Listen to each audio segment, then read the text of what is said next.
Hi friends, நான் கிருத்திகா பிரபாகரன். எல்லாரும் எப்படி இருக்கீங்க? நீங்க எல்லாரும் ரொம்ப ரொம்ப சந்தோஷமா, நிம்மதியா, ஆரோக்கியமா, செல்வ செழிப்பான வாழ்க்கையை வாழ்ந்துட்டு இருக்கீங்க அப்படின்னு நம்புறேன். நான் சமீப காலமா நிறைய ஆன்மீக விஷயங்கள் பத்தி நிறைய வீடியோஸ் போட்டுட்டு இருந்தேன். அப்போ கண்டிப்பா மக்களுக்கு ஸ்டில் இந்த லா ஆஃப் அட்ராக்ஷன் மெத்தட்ஸ் அது ரிலேட்டடா நிறைய விஷயங்கள் தேவைப்படுது. ஸோ நிறைய பேர் என்கிட்ட அந்த மாதிரி பர்சனலா அக்கா எனக்கு இது ரிலேட்டடா கொஞ்சம் வீடியோஸ் போட்டா நல்லா இருக்கும் அப்படின்னு கேட்கும்போது நான் என்ன பண்ணேன், நான் ஆக்சுவலி ரொம்ப கடவுள் கூட முழுகிறதுனால என்னால அதுல இருந்து எழுந்து வர முடியல.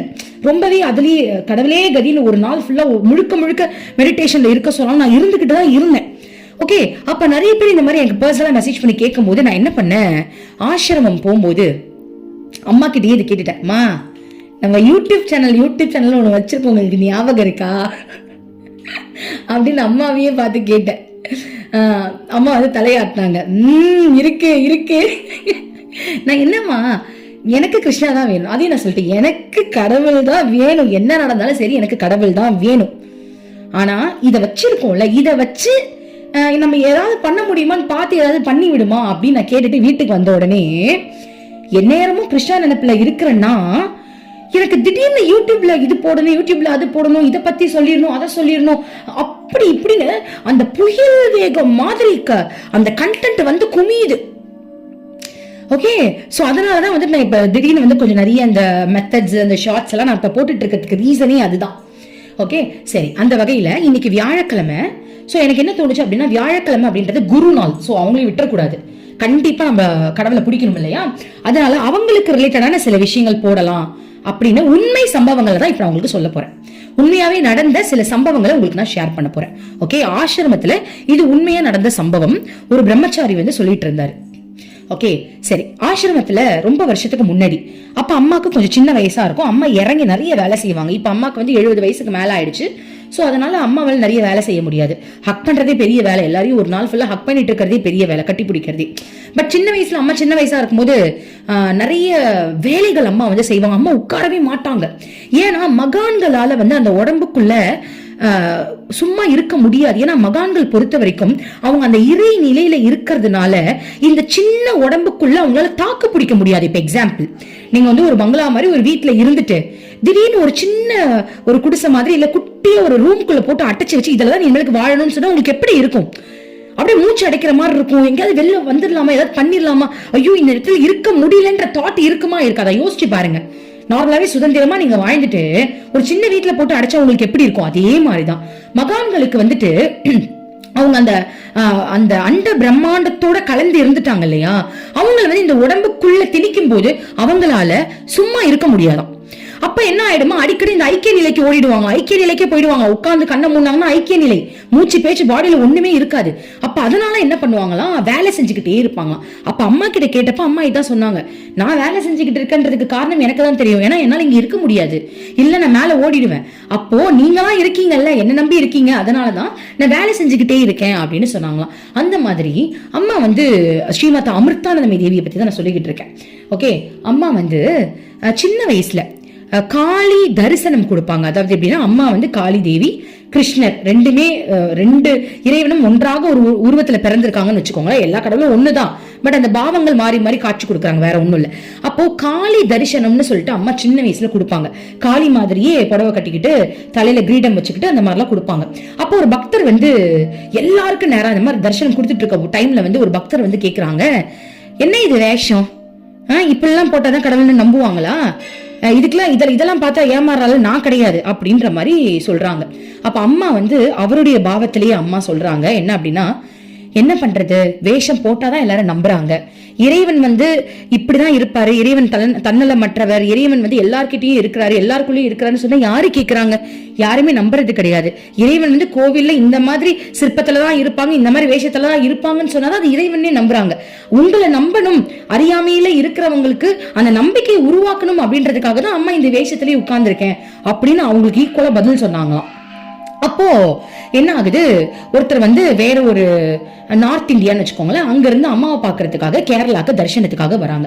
அப்போ அவருடைய நண்பன் சொல்றாரு, அம்மா சாதாரண ஆள் கிடையாது, அம்மா காளியே அவதாரம் எடுத்து வந்திருக்காங்க அப்படின்னு சொன்னோடனே அவருக்கு ரொம்ப ஆச்சரியமா ஆயிடுச்சு. அப்படியா, சரி நம்ம அந்த காளி பாவ தரிசனத்தை பார்த்துட்டு வீட்டுக்கு வந்துடலாம் அப்படின்னு சொல்லிட்டு அவர் என்ன பண்றாரு, ஆசிரமத்துக்கு வராரு. அப்ப அம்மா என்ன பண்றாங்க அப்படின்னா எல்லாருக்கும் தரிசனம். அப்ப வந்து காளிபாவ தரிசனம் வந்து அடுத்த நாள் தான். இது வந்து அந்த ஒயிட் கலர் சாரியில ஹட் பண்ணுவாங்க இல்லையா, அந்த தரிசனம். சோ அந்த தரிசனம் வந்து எல்லாருக்கும் கொடுக்கும் போது இவர் என்ன பண்றாரு, எல்லாருக்கும் கொடுத்து முடிச்ச உடனே அம்மா வந்து என்ன பண்றாங்க, அப்ப ஆளுங்களுக்கு கம்மி தான் இல்லையா, தன்னுடைய கையாலே அம்மா எல்லாருக்கும் சாப்பாடு பரிமாறுறாங்க. சோ எல்லாரும் உட்கார்ந்து சாப்பிட்டுட்டு இருக்காங்க. அப்ப அம்மா வந்து எல்லாருக்கும் சாப்பாடு பரிமாறும் போது என்ன ஆச்சு, எல்லாருக்கும் பரிமாறி முடிச்ச உடனே அம்மா அந்த இடத்தை விட்டு வெளியே வராங்களாம். வெளியே வந்துட்டு கொஞ்ச நேரத்திலேயே அம்மா அப்படியே ரொம்ப ஃபாஸ்டா உள்ள ஓடி போய் அந்த நார்த் இந்தியால இருந்து வந்திருந்தாரு இல்லையா, அவர் தட்டுல ஒரு சின்ன உருண்டை, சாப்பாடு உருண்டை வந்து ஒதுக்கி வச்சிருந்தாராம். அந்த உருண்டையை எடுத்து வாயில போட்டு சாப்பிட்டாங்களாம். சாப்பிட்ட உடனே அந்த நார்த் இந்தியன் என்ன பண்றாராம், காளி காளி காளின்னு கத்தி அழுது அப்படியே உட்கார்ந்த உடனே அம்மா வந்து அவருடைய தலையை வந்து தடவி கொடுத்தாங்க, தலையையும் முதுகையும் வந்து தடவி கொடுத்தாங்களாம். அப்ப வந்து அம்மா வந்து தடவி கொடுத்துட்டு போனதுக்கு அப்புறம் அங்க இருக்க பிரம்மச்சாரிகள்லாம் வந்து ரொம்ப ஆச்சரியம், இந்த மாதிரி விஷயம் நடந்தா ஆச்சரியம் இல்லையா, நம்ம சாப்பிடுற தட்டுல ஒரு உருண்டை எடுத்து ஒரு கடவுள் வந்து சாப்பிடறாங்கன்னா அது எவ்வளவு பெரிய விஷயம். சோ வந்து பிரம்மச்சாரிகள் வந்து அவங்க கிட்ட கேக்குறாங்க என்ன நடந்துச்சு, என்னன்னு கேட்கும் போது அவர் சொல்றாரு, நான் வந்து என் ஃப்ரெண்டு சொல்லிதான் இங்க வந்தேன், நாளைக்குதான் காளிபாவ தரிசனம்.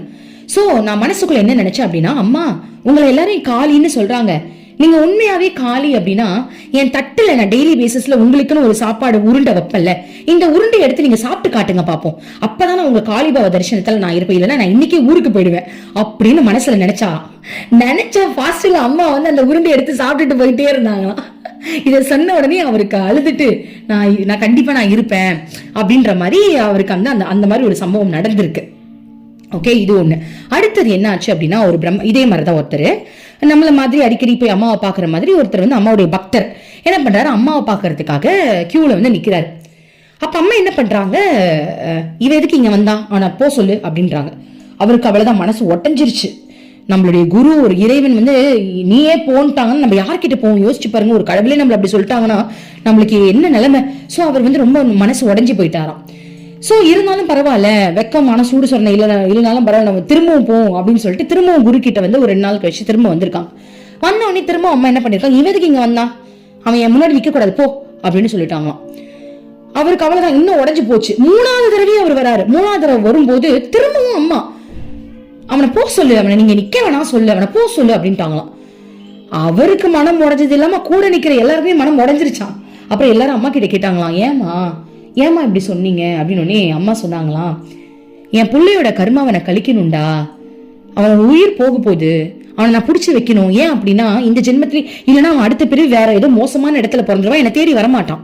ஏன்னா அவன் குழந்தையா இருப்பானே, அவனுக்கு எப்படி ஞானம் இருக்கும். சோ அவன் என்னை தேடி வரமாட்டான், அவன் இந்த ஜென்மத்திலே கர்மாவை கழிக்கணும். சோ அவனோட உயிர் போகக்கூடாது, நான் தடுத்து வச்சிருக்கேன். அப்ப அம்மாவே நான் ஹர்ட் பண்றேன் அப்படின்னா அந்த மன வலி இருக்குல்ல, அந்த மன வலியிலேயே அவனுடைய கர்மா எல்லாமே கழிஞ்சிருச்சு, அவனுக்கு பிறவியே கிடையாது, அவனுக்கு இப்ப பிறவியே இல்லாம அம்மா ஆக்கிட்டேன் அப்படின்னு சொல்லிட்டு கொஞ்ச நேரம் கழிச்சு அவனை கூட்டிட்டு வர சொல்லி கட்டி தழுவி அவருக்கு அவ்வளவு ஆறுதல் கொடுத்து அம்மா சாப்பாடெல்லாம் ஊட்டி விட்டாங்களாம். இதுல இருந்து என்ன சொல்ல வரேன் அப்படின்னா, மகான்கள் நமக்கு ஒரு விஷயம் செய்யறாங்க அப்படின்னா அது ரொம்ப உண்மையானது. அதாவது அது எல்லாமே ரொம்ப நன்மைக்குரியதுன்னு நான் சொல்ல வரேன். சில குருமார்கள் வந்து நம்மளை திட்டிடுறாங்க அப்படின்னா நம்ம கர்மாவை கழிக்கிறாங்கன்னு அர்த்தம். இதுதான் உண்மை. இந்த உலகத்துல எத்தனையோ பேர் இந்த மாதிரி இருக்காங்க ஞானம் அடைஞ்சவங்க. பட் யாரும் அதை வந்து ரொம்ப நம்புறது கிடையாது. எல்லாருமே இந்த உலக வாழ்க்கையில சிக்கிக்கிட்டு இருக்கிறதுனால இப்ப நிறைய பேர் பாருங்க, என் சேனல்ல பாத்துக்கிட்டு, மேம் நீங்க முதல்ல லா ஆஃப் அட்ராக்ஷன் போட்டீங்க, நான் சூப்பரா உங்க சேனல் பார்த்தேன், இப்ப என்னன்னா ஆன்மீகம் ஸ்பிரிச்சுவல் அது இதுன்னு என்னென்னமோ போடுறீங்க, அதனால நான் பாக்குறதே இல்லைன்னு எனக்கு மெசேஜ் பண்ணிருக்காங்க. அதாவது எவ்வளவு அறியாமையில இருக்காங்கன்னு தோணுது எனக்கு. அப்போ இந்த வாழ்க்கை தான் உண்மைன்னு நினைச்சுக்கிட்டு இருக்காங்க. இது நல்லதான் இருக்கும், நம்ம வாழ்ற வாழ்க்கையில நல்லதான் இருக்கும். நம்ம வாழ்க்கையில ஏதாவது ஒரு அடி படும் பாருங்களேன், அப்பதான் நம்ம நினைச்சு பார்ப்போம், திரும்பி பார்ப்போம், என்னடா நம்ம வாழ்ந்துகிட்டு இருக்கோம். அப்போ நம்மளுக்கு அப்பதான் நம்மளுக்கு ஒரு ஆறுதல் தேவைப்படும். ஏதாவது ஒரு சக்தி இருக்காதா நம்மளை காப்பாத்தாதான்னு ஏங்கி நிக்கும் போது நம்ம கண்டிப்பா கடவுளை பிடிப்போம். சரியா? சோ இந்த மாதிரி கவலைப்பட்டு அடிப்பட்டு கடவுளை பிடிக்கிறதுக்கு அதுக்கு முன்னாடி நம்ம கடவுள் யாரு என்ன நம்ம தெரிஞ்சுக்கிட்டோம் அப்படின்னா நமக்கு தானே நல்லது. சோ இந்த மாதிரி நிறைய விஷயங்கள் நம்ம உலகத்துல வந்து குவிஞ்சு இருக்கு. இந்த மாதிரி விஷயங்கள்ல வந்து நம்ம சும்மா தேடி குழப்பிக்க கூடாது. பட் ஒரே பக்கமா நம்ம தலை வச்சு அந்த ஒரு டிராவல்ல பயணிக்கும் போது நம்ம சீக்கிரமா கடவுள் அடைஞ்சிருவோம். சோ அதுதான் இன்னைக்கு நான் சொல்ல வந்தேன். இந்த இன்ஃபர்மேஷன் உங்களுக்கு ரொம்ப ஹெல்ப்ஃபுல்லா இருக்கும் நான் நம்புறேன். ரொம்ப நன்றி. Thank you universe.